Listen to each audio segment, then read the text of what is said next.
Welcome to the Boxing Talk Show. Fair but firm. With the Hall of Fame boxing referee. I'm Joe Cortez. And co-host John Zamel in English and Spanish for all of Las Vegas. Come on, guys. Let's touch them up. Clean fight. I'm Joe Cortez. Fair but firm. Welcome to the Fair but Firm show here with Joe Cortez. And today we have a legendary International Boxing Hall of Fame referee, Richard Steele.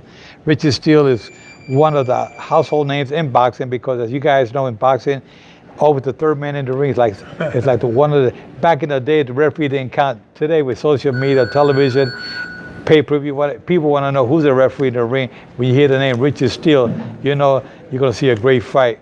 Richard Steele, welcome to the show. Thank you, Joe. Okay, Richard, you know, fans out there, Richard's been an actor, a fighter, a referee. He traveled around the world, and he's got so much to tell you guys about his career in boxing, but mainly, most importantly, is his job as a referee. But Richard, we know you've done some of the greatest fights, but walk us through your career when you first started out as a boxer. How was that? Well, Joe, I got into boxing because, you know, it was a sport where I can participate one man against a man, you know. No, I didn't need someone to pinch hit for me or to run the ball or pass the ball to. I got into boxing because it depended on me. What I do or what I did is what makes the difference, you know. So it's a one-man sport, you know, and I loved it, and I loved the challenge. Now, you were a Marine. You went in the Marines. Walk us through that. You joined the Marines. What happened there? Well, I joined the Marine Corps, and then I had some boxing experience, and they was looking for someone to get on the boxing team, Marine Corps boxing team, because this was in 1962. So in 1964, the Olympics was coming up. The Olympic trials were here in Las Vegas, right? Yes, yes. And matter of fact, that was the first time I ever visited Las Vegas. But I got on the Olympic team. I got not on the Olympic team, but I got on the Olympic tryout squad from the Marine Corps. I made the Marine Corps boxing team, and then I was on. They brought me here to Las Vegas to try out for the Olympics. Now, you were from California originally, right? Originally from California, and I was stationed at Camp Pendleton in San Diego. Okay, so go ahead. So you came to Vegas for Olympic trials. What happened then? Well, we went through the Olympic trials, and all of these guys, they had so much more experience than I had. You know, I only had like 14, 15 fights, and I boxed guys. The guy I lost to, Jimmy Rossetti, he was from the Navy. Yeah. He had over 200 fights at that time, you know. So I gave a good try, and I did good to make it that far, to win the Marine Corps Championship and then go to the Olympic tryouts. That was very good for a guy with only 25 fights. I believe Jimmy Rossetti was from New York, if I'm not mistaken. Because maybe so. I remember him fighting on our team with the Eastern Golden Glove Championships back in 1961. Yes. So he's probably the same one, Jimmy Rossetti. Yeah, he was. Yeah. He had tried out for the Olympic team, I think like twice, like 8 years he was boxing. And, you know, so I didn't feel bad about losing to the guy. Sure. But, you know, I got out of the Marine Corps and turned professional. And how was the professional career? I mean, you had about what, 15, 17, 18 fights? How many fights? I had 16. I had 16 professional fights. You were a good knockout puncher, I know that. Yeah. You had about, I had like 8 knockouts in a row. Not bad. And everybody was going crazy. So I started fighting heavyweights. Oh, wow. I only weighed like 175, 178 pounds. You were like a light heavyweight. Yes, I was light heavyweight, but couldn't get no fights. So I fought heavyweights, and that's what ruined my career, because one punch and my ribs broke three ribs, and then they healed up. I didn't give them enough time to heal up. Marine Corps boxing friend of mine named Ken Norton, him and I was training. Matter of fact, we had the same trainer, Eddie Futch. So Eddie Futch was training Ken Norton, training me. We sparred together in in the gym. Now, Eddie Fudge, Eddie Fudge was one of the outstanding fighters. Eddie Fudge was Joe Frazier's trainer. Yes, he right? was. That was his most famous fight, but he had many other champions. Many champions. Had over 21 world champions. Yeah, and Ken Norton was one of the outstanding ones as well. Yes. So Ken breaks my ribs again in the in the sparring section, and then after that the doctor said, "Man, you know you have a soft spot in your rib cage, so you know I think you should retire." So I did. I retired, but when I did, you know, they asked me to become a referee. I said, "Referee?" That is in California. Yeah, in California. So they gave me a position to referee. And I took it, not knowing it would, you know, explode the way it did. Okay, now this is in 1972, am I correct? 1972. Okay, go ahead. 1972, I became amateur referee. I stayed there 6 months. I was promoted up to become a professional referee. Right. And, you know, history is what it is. Yeah, now we know that you've traveled around the world, you referee championship fights all over the world, but we also know that you was a big, huge fight, and one of the main fights that people never forget is the Hagler-Hearns fight. You were the third man. Can you walk us through that fight? Probably the best fight of the last century. It'd be one of the best. Yeah. Hagler and Hearns was a great fight. I was very excited when I got appointed that fight. It only went 3 rounds, but it was the best 3 rounds in 20 years, I guess, you know. So I was very happy to referee that fight. I'll never forget, you know, Hearns came out so fast, throwing so many punches, and Hagler was, you know, tit to tat. I mean, every time he would get hit, he would hit Hearns back, you know. So it was 3 rounds, most exciting 3 rounds in boxing, people said. Yes. And I was the third man. And I never forget when Hearns hit Hagler with a right hand, had a cut over his eye. And I take him to the doctor, get a medical opinion. And Hagler says to me, "I'm not going to let you stop this fight on a cut." He turns around and knocks Hearns out. Okay, but when he came out in that round, he came out in that third round when he knocked out Hearns. He came out of that corner like a bull. He came out. He was the aggressive one. You're right. And he started throwing combination punches all over, and he hit Hearns with a right hand, hooked him with the right. Hagler's a southpaw. He hit him with the right hand, put him really good. Hearns wobbled, he got hurt. Then Hagler went in for the kill. Went in for the kill, and that's what he did. He went down. He went down. I counted. He got up and fell in my arms. The fight was over. I remember you were holding him in your arm, and they had to carry him basically back to this corner. Right. But I mean, Hagler said, "Hey, I'm not going to let you stop this fight because of a cut." And he went to work and he went and knocked him out. Right. So, you know, Hagler was a heck of a fighter. You know, same as Hearns. They both was warriors, and they both knew what they was doing. They was great fighters, and you know, I'm very pleased and very proud to be in the ring with them. Right. No, they were two definitely Hall of Famers, and Marvin Hagler definitely. Perhaps probably the best middleweight of all time, even though he has some great ones out there. Remember, Sugar Ray Robinson was also a middleweight champion. That's right. But when you say Hagler, you can put them both in the same class. They were both outstanding fighters, you know.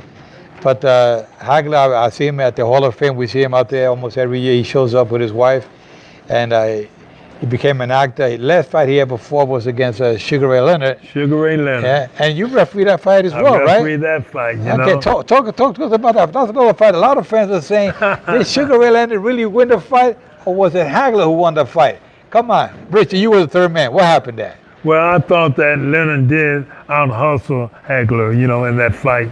You know, Hagler was so mad, you know, he left the country, you know. He left after that fight. He left the country after the fight, never came back, except visiting, right. You know. Like you said, we see him at the Hall of Fame every year. But, you know, he really thought he won that fight, you know. He really put everything he had. And, you know, it was tough to beat a Sugar Ray Leonard.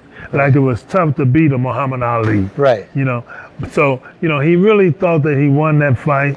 And, Gee, I never forget. At one of the Hall of Fames, I asked them both to take a picture. You know. How was that? Yeah, you remember? Yeah. They said no, they wouldn't even take a picture with each other. And so I told them, I said, I tell you what, I'm gonna raise both of your hands. And they took the picture, and it was 28 years Right. since we took that picture than the fight. Right. 28 years. I remember we were there at the Hall of Fame that year, and Leonard was sitting at the table here. We're having some dinner, and then after he left, and Hagler came over. He sat down with us, talking, and they were both saying about Hagler told me, "Come on, Joe, you know I beat Leonard. Come on," and Leonard would come over and he said, "Hey, Joe, come on, Joe, you know I beat the guy." They're still bickering. Right. But I had the pleasure of sitting down having lunch with them one day, just both of them together. I mean, and Sugar Ray Leonard had his son with him, and Marvin Hagler had his wife. And we were all sitting there just talking. I couldn't believe, I think to myself, I can't believe I talking to these guys that had so much to say bad about each other.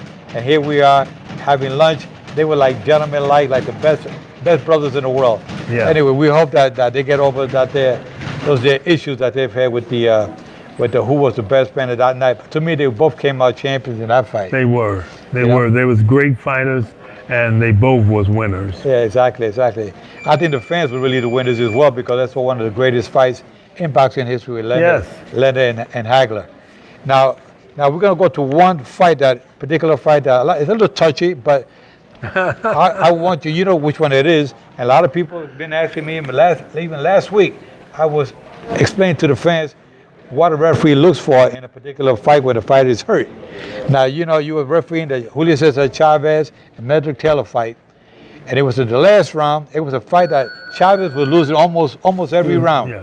And the fans said, well, here goes Chavez, he's undefeated, going to lose to Medrick Taylor. And walk us through what happened in the last round. Well, before the last round, I'm gonna tell you, it was like an amateur fighting a professional. You know, the amateur scoring points, but the other guy, professional, is doing body damage. We're talking about Chavez. Chavez was breaking bones, he was busting him up, he was fighting as the professional, and Taylor was scoring points as an amateur. He was hitting, moving, and boy, he was about to give Chavez his first loss, But then, in the corner, as the tapes show, that Taylor's corner tells him, "You needed this round, the last round. You need this round." And that was the worst thing that they could have told him, because he didn't need that round. He had to fight one, but he went out with his big heart to try to finish Chavez, and he got caught with the right hand. He goes down very hard, barely could pull himself up. I'm counting. I'm asking him, "Are you all right? Are you all right?" He could not, answer me, respond whatsoever. All he had to do is shake his head. All he had to do is just say yes. The fight, he would have won. Right. But he couldn't answer me. And the doctors, for the first time in my life history, the doctor the next couple of days got in touch with me, and they told me why he could not answer me, why he could not respond, because all of the water in his body was dehydrated. Not only in his body was dehydrated, but the water around his brain had dehydrated. He took a real bad beating. Okay, so we had like 2 seconds to go in our last round.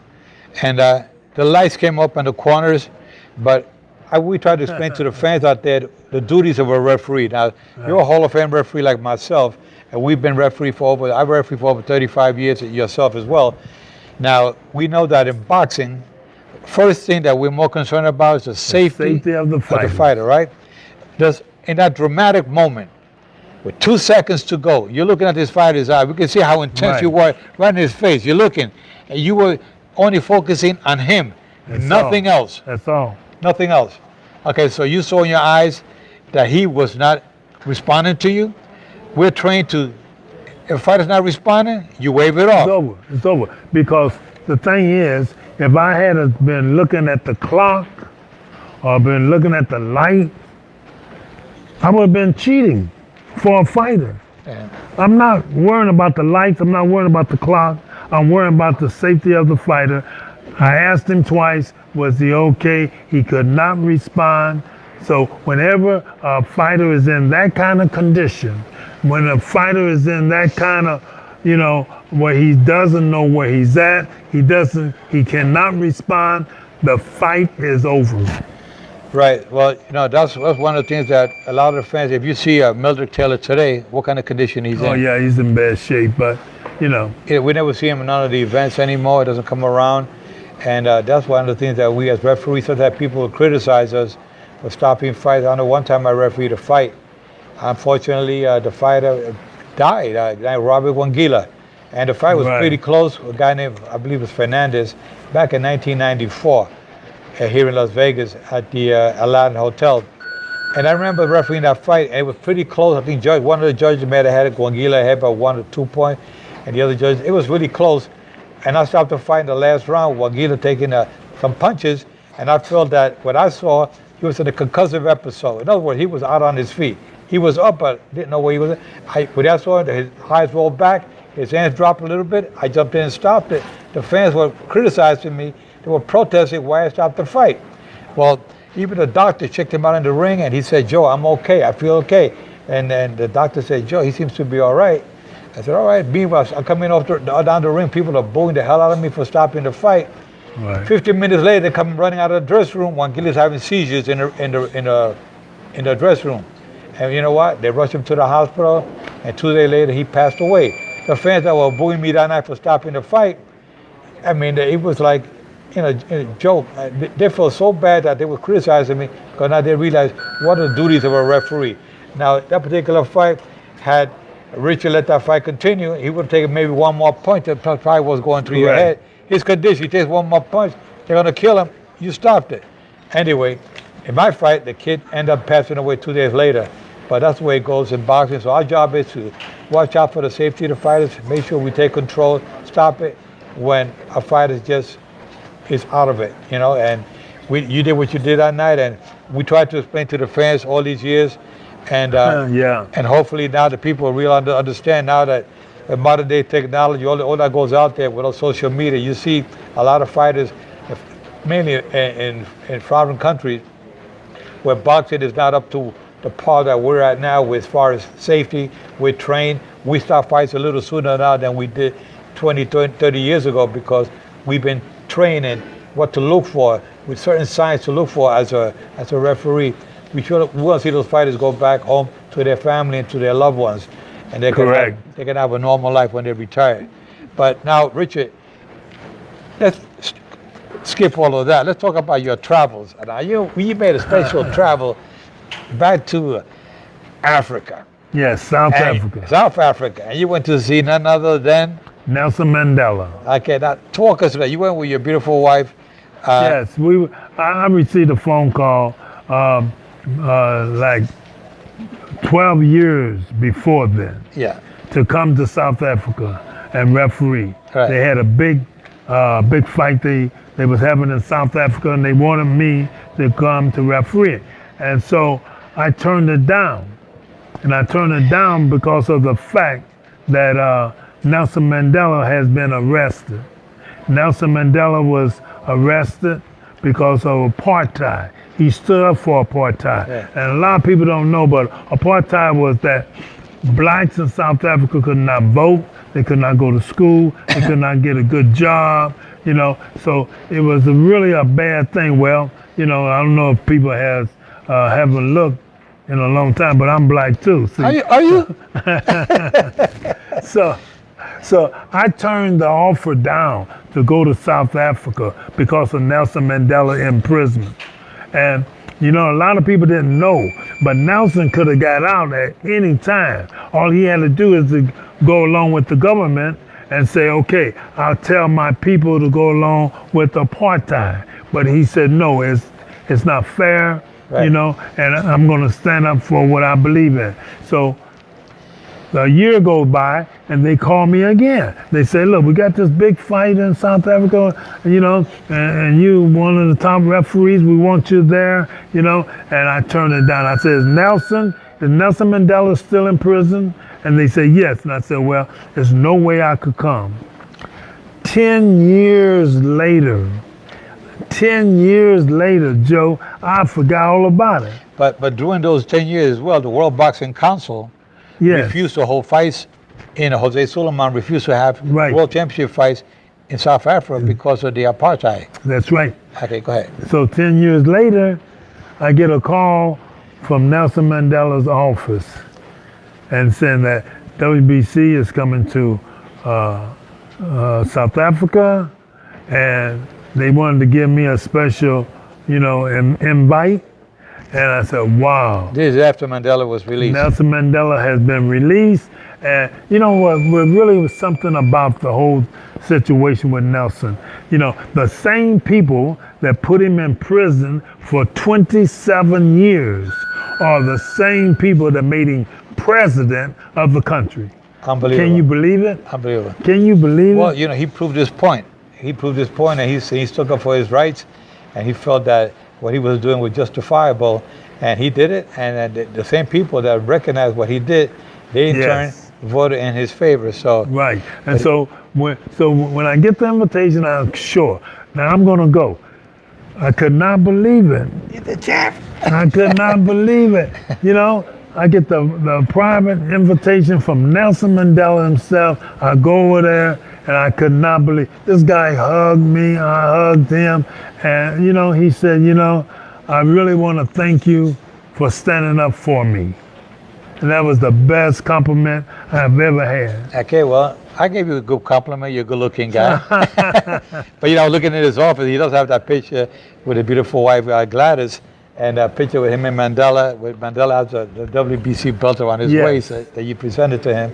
So that was very nice. I mean, it's a great memories. And now you became a Hall of Fame International Boxing Hall of Fame referee, and that to me was a most joyful moment in my career towards my colleague Richard Steele and Mills Lanes and myself all got inducted into the Hall of Fame. Right. Just about all together. And I said to myself, wow, this is like amazing. And I know Mark Ratner, our executive director at the time, was very happy to see that his 3 favorite referees made it into the Hall of Fame. And today we're so proud of what we did, what we accomplished, but we did it for you guys, for you fans out there. Correct. You guys can talk forever about the great fights that we refereed throughout the years. And Richard Steele, I mean, it's been you're an amazing individual, a legendary Hall of Fame referee. Now you have this gym here, the Richard Steele Foundation, Richard Steele Boxing Club. You want to look up his website, richardsteelefoundation.org, and you can read about his old gym. Can you tell us a little bit about what you're doing here at the gym? Well, we have a gym here.